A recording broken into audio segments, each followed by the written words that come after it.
I'm going to start up Management Studio here as administrator, so I have full access to everything. And I'll connect to my localhost instance of reporting services. All right, so our interest here is the security node. I can expand all of this and display all of the existing roles that are defined on this server. And again, these are the roles that were predefined and installed by reporting services initially. I haven't added, I haven't deleted any, I haven't modified them in any way. So it's pretty easy to create a new role. So I can right-click on either roles, and these will be either user level or folder level kinds of roles. And these are system roles that apply to the entire report server. So I'll right-click on roles, select new role. Notice I can also delete roles and refresh them. There's no reports that are available, but you can install your own custom reports for these. That's a feature of Management Studio. They're not reporting services reports as such. And click New Role. Okay, so one of the simpler dialog boxes that you'll find in Management Studio, I can assign the role a name, give it a description, and then select amongst the tasks that members of this role can perform. Remember that this is a new user role. So this is something that you're going to apply relative to content on the report server as opposed to server level management kind of responsibilities. And so that's what the permissions are geared towards. So set security for content items, create linked reports, view reports, manage reports and resources, and so forth. Okay, so you can see that there's a fairly small number of tasks that you can assign to a role. It's nowhere near as comprehensive as the sorts of permissions that you can assign on different objects within the database engine of SQL Server. All right, I'm going to go ahead and create a new role. I'll call this role Power User. Every office needs one. And I'll add a description.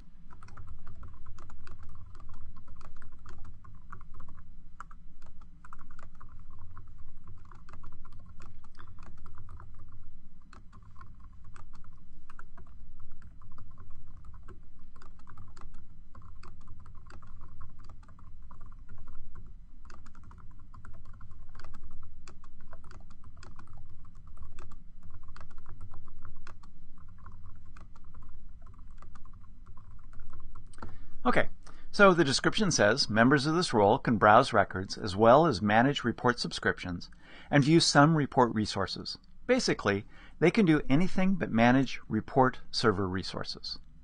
I'll correct that typo there. All right, and now I need to assign a few tasks that this role can perform. I'll let them create linked reports. I'll let them view reports. And also you can look at the description of each of these over in the column over here. In fact, I can maximize this box, make it a little bit easier to see. So it describes the view reports description, says view reports and linked reports in the folder hierarchy, view report history snapshots, and report properties. So it gives you a nice little encapsulation of what this permission can do. Because you can't edit this list of tasks. You can't add to it, you can't remove from it, you can't change the inherent permissions. Okay, I'm also going to let them view resources, view folders, view data sources, view models, and consume reports. All right, so basically a power user is going to be able to do anything on the report server other than manage, which means to edit the properties of essentially, other than manage various objects on the report server. So it's a realistic role that you might actually create for somebody.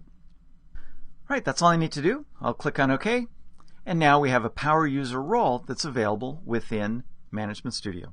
And we have a power user role that's available within this instance of reporting services. So if I go back over to Report Manager, and I go down into, say, the security for sample reports, and say I want to edit item security, I'll break that link, and come in and change this. Now, Power User appears within this alphabetical list of user level roles, and I can immediately assign Joe to this role. And you can see the description that I created for that role. Okay, so it's immediately available. All right, come back over to Report Manager. Now let's take a look at the options for system roles.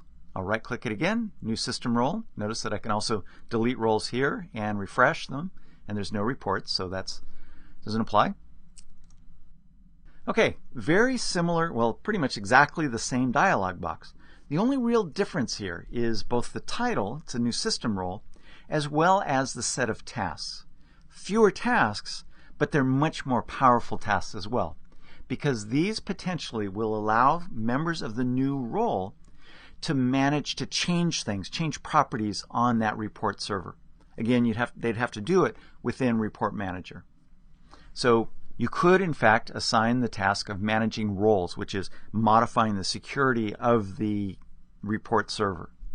You can manage report server security, view properties, and so forth. So they're more server-level overview management administration kinds of tasks. So shorter list, but much more powerful capabilities. So let's say that we wanted to create a role called Configuration Manager.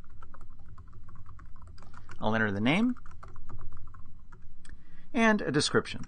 Say members of this role can view and manage most configuration aspects of the report server other than to generate events, manage jobs, and execute report definitions.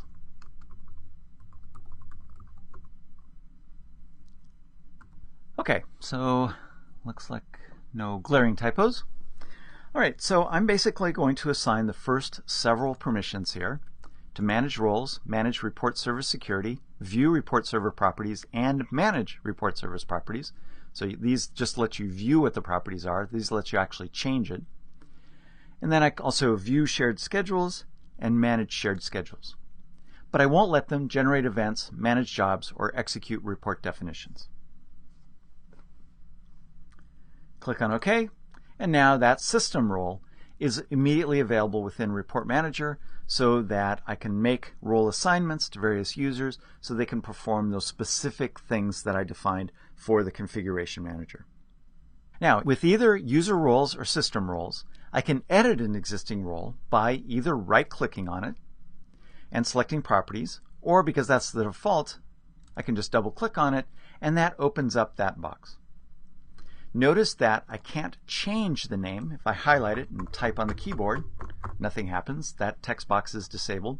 If I wanted to change the name, I'd have to delete this role, actually remove all role assignments, because I can't delete any roles that have role assignments, and then delete this role, and then recreate it, and then make all the user assignments again.